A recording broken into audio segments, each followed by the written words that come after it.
Assalomu alaykum akalar, ukalar, opalar, singillar. Toshkentdan Moskvaga mana navbatdagi reysimiz ketyapti. Ayollar, er-xotinlar, farzandlilar bemalol kelib oldidan qilib beramiz deganimizdek mana gap spot bilan. Assalomu alaykum opajon. Qayerdan keldingiz opa? Toshkentda o'zidanmi? Oldidan mesta qilib beramiz yo'lda qilib berdimi? Как положено. Yaxshimi? Ayollarga nima deysiz? So'pa kelsa bo'laverar ekanmi? Ishonchli ekan. Amaki siz nima deysiz o'zingiz? Bemalol. Siz mana tabibga o'xshatishda bormi deyapti o'zi. Nima deysiz? Joy bormi? Yaxshimi? Yaxshi bo'ladimi? Shikoyat bormi? Yo'q. Addushi mana akalar kelaverasizlar. Amaki assalomu keldingiz. Andijon Ashag'dansiz. Biz ham Ashag'dan. Nima deysiz aka Ashag'li akalarimiz? Qulayliklar zo'r, sharoitlar. Sizlar guruhga ketyapsizlar, как положено, firma. To'g'ridan to'g'ri Qo'yli vodiy pitayda o'tirdinglar. Tavsiya qilsa bo'laveradimi sizlardan keyin?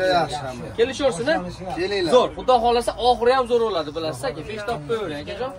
Kim ketmoqchi? Avtobusimiz tashqi holati UzAvtotrans kompaniyasining avtobuslari mana. Borib kelmoqchi bo'lganlarga bemalol telefon qilib nomerlarga aloqaga chiqarasizlar. Nomerlar yozib qo'yamiz. Bitta O'zbekiston, bitta rossiyskiy.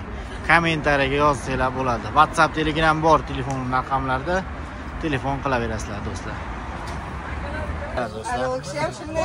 Ne berdi bu o'zim chaqirdim o'zimga. Shunday avtobusda ketishda bo'lgan.